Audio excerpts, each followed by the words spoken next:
I'm gonna the album Lights and Sounds by Yellowcard. Now, before I say anything, I just want to say, no, it is not as enjoyable as Ocean Avenue. But I think it's a better album than Ocean Avenue. Just not as enjoyable, because I'm with every fan that says, it gets annoying thinking when people say Ocean Avenue is the only good thing they've done, because Lights and Sounds is still good, but if you don't look at Lights and Sounds, every other album is literally almost better than Ocean Avenue, especially Paper Walls. Paper Walls is probably about 2 times better. It's kind of unique. But anyway, on the album, the band was going through some things. They lost their guitar player, Ben Harper, who did a really good job on Ocean Avenue, and shout out to him. I have him on Facebook. He was kind of a hard guy to replace, and unfortunately the album Lights and Sounds kind of fell short on guitar, because Ryan Mendes has skill, and Ryan's got skill too, the singer, but you can tell the writing was more based on drum and bass in the album, and they also toned down the violin player, and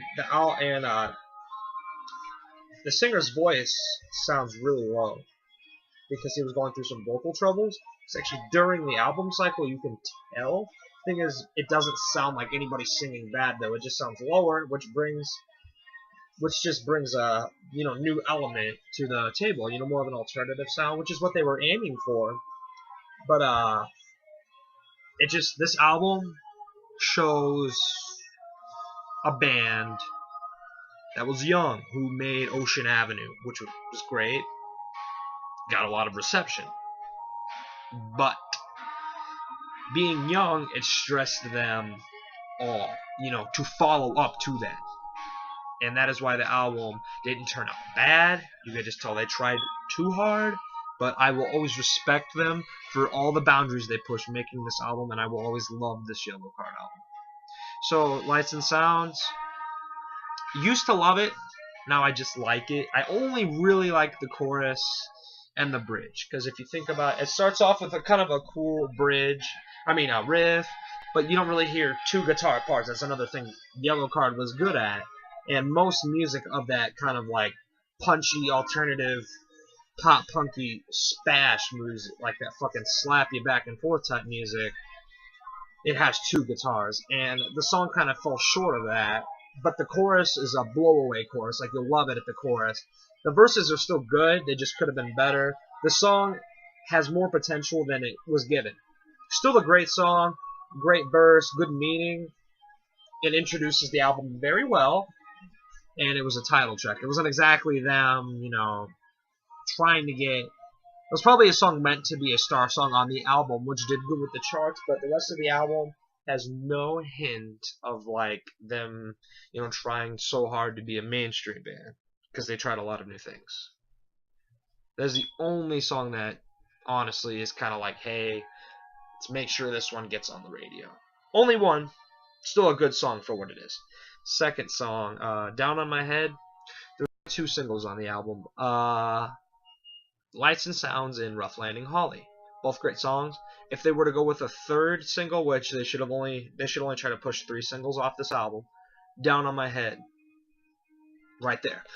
It deserves it because it starts off, it's one of the few upbeat songs on the album. It's got a slow beat, but he sings kind of fast to make it cool, and then it comes to this, not big chorus, but kind of very fast, and you can relate to it, because it talks about, him working all the time and feeling alone, and that's real things. It's not always break up. It's break up, many things on top of a breakup. Other than just the breakup. Usually, a breakup doesn't get worse until other bad things start happening in your life. And then you start questioning life. But Down on My Head is another track you will very much enjoy. Sure Thing Falling. Starts off kind of boring. I'm not even gonna lie. Kind of an song. But then the chorus kicks in, and it makes it really good. And the verse is short, so it makes it okay, because the beginning has this really cool really cool riff, and it's called Sure Thing Falling. So it gives you that feeling, you know, and it does sound like the guitar has like a falling sense. It's this nice drop D guitar with big, you know, chorus. And because of the first chorus being good, it makes you into the song, so the second verse is fine. I love this song now, but I'm telling you what it's going to be like on a first listen, as long as you're paying attention to the album. But, so that one's pretty good. And then the bridge kicks in. You know, he can take you all the way to church or work, whichever it is this time. His voice gets really nice in that part, and then it ends with the chorus. It's a pretty good song. 2 Weeks from 20. I particularly like this one. It's one of the standout tracks, but one of the reasons it can't be that, you know, a single, too slow. And there's one thing that annoyed me about it. Green Day in 2004 was one of the first bands to make political songs around that time, because, you know, music radios were getting stricter and stricter. And I respect Green Day for American Idiot. I know a lot of people don't like it, but I have all the albums, and you want to ask me why I respect that one, I'll tell you. But anyway, 2 Weeks from 20 was a very try-hard, type of anti-war song, which, you know, doesn't really work out, because they're basically making it sound like there was a draft for Iraq. I'm not saying I support Iraq. I'm half and half with Iraq, how I supported it. I didn't support it, and I did at the same time, to an extent. But the song is basically saying that Bush, easy target. I don't love him, and I don't hate him. But here's the thing: he was an easy target for many people. The Bush hate songs were getting big, and they made that song. And he was basically saying in the song how Bush was sending kids to Iraq, and they were getting killed. I respect the meaning of the song, that they care about somebody, and it actually tells a good story. But the thing is, the meaning's off, for one, because there wasn't a draft for Iraq. If there was a draft for Iraq, then yes, fuck Bush. But there wasn't, so... But the song itself is good. It starts off kind of different. A different guitar riff than you heard. Vocals sound kind of like Green Day. And then there's some horns and shit, and a little bit of violin. So it's a standout track. So the first half of the album is pretty easy to listen to. It gets pretty good. And then the next song is Rough Landing Holly, the single. Voila, you're at another single. Always a place you can jam on the album.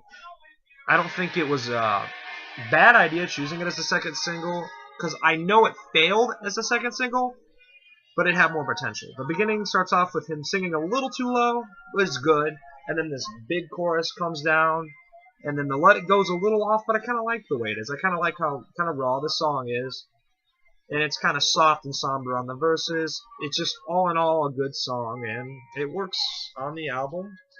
And then what comes after that one? Sorry, I don't have them all memorized. And if I'm wrong, I don't care. I believe it's The Waiting Game. Starts off with kind of the same effect as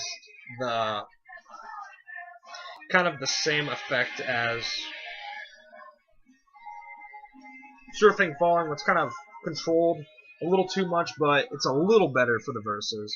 But then the chorus comes in with him, you know, singing kind of belting notes, and it's really good. This song works out, and it's a pretty good one, but still not one of the more memorable tracks, but it's still a pretty decent song, and you'll enjoy it. It's the album, it fits. Not an album not a song you'll put on your iPod if you pick songs from the album, but definitely a good one that, you know, keeps it going for you.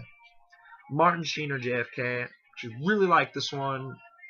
Only thing I don't have a problem with the big name, just don't like big name songs. So I just don't want people to think I only like it because it has a big name. So, what song was I talking about? Sorry. Martin Sheen starts off with kind of a cool riff. Actually a fun verse. It's uplifting, but not upbeat. And then comes into actually a pretty fast, pretty upbeat chorus. So it gets you through another song. Yeah, it's a pretty good one. Good filler track, because it is a 14-song album. Hard to get through, I understand. But next song. Sorry, I didn't memorize these well enough. Oh, I know which one I missed now, and I will correct it. Gone Gray. Okay. Starts off interesting. It starts off as a song I could have very much loved in the song. He comes to this cool harmony part while the song's going fast, and then the chorus just doesn't deliver. I'm sorry. Good song for filler. The thing is, it has better filler songs than Ocean Avenue. The thing is, there wasn't as many. Well, no. There wasn't a lot of attempted filler songs. A lot of them feel like filler, but they're not if you notice the work they put into it. But Gone Gray kind of goes through a chorus that's catchy, so the song works. Some people could probably put it on their iPod and jam to it, but the song just, it's solid, doesn't deliver it. But the song I missed, City of Devils, it is number 4. It starts off with a cool, beat. It kind of shows the change and direction of the band at the time, and I love it. It's got a beautiful instrumental with violin, one of the few violin tracks, and I'm not here's the thing about the violin, I like it, but I'm not really like one of the people that's crazy over it. I love it. I love Shane Mackin. You do some good backup vocals and you play violin good. I'm just saying it's not the only thing that's unique about the band. It's a factor, but there's other things, But it is a big factor, I'll admit. But it starts off, one of the few tracks with actually lead guitar, and then an uplifting chorus that sounds pretty good, and you can tell it's about Los Angeles again. And when you're driving home, you can listen to it, and it's one of those songs that just kind of makes you feel good. But next song, Space Travel, starts out with a very generic verse. But the chorus makes the whole song worth it because, he's saying, did I lose myself? And it's really cool. You connect yourself with it, and it's a big chorus, which makes for a good song. So that one just works out really well, too. It's Space Travel. And How I Go. Okay, if this album did well and they were able to fit in a 4th single, that would have been it. Because a 4th single to me is always one of your more acoustic things. Very good song, makes you feel in here. But it was a song meant for big fish, and especially if you watched, I haven't seen it, but knowing what the song's about helps you like it more, and you'll just be able to listen to the song. This will be a song you'll want on your iPod, and the chorus is good, and then this girl from the Dixie Chicks gets in it. Never really heard of I've heard of the Dixie Chicks, just not something I listen to. But they harmonize great, and she does some angelic vocals. Pretty much the song. And it's a really fucking good song. It's probably it's probably the best one on the album, to be fair. Last song, Hollywood Die. Belonged on Ocean Avenue except for the low vocals. Fast, upbeat chorus. Good way to end the album, since it was up and uppity and down, and it was paced. It was sometimes fast, just not fast, fast, and it was kind of melancholy. But here's my overall rating. Most people only give it like a 4. Deserves a 4.3 for effort, and because there was not as many hooks, but if you give it more than one listen, there's a lot more standout tracks, and honestly, it was a better album and much more to offer than Ocean Avenue. I'm sorry. Ocean Avenue was this great pop punk album, but this one just has more to offer with creativity and such. But thank you. I hope you enjoyed the review.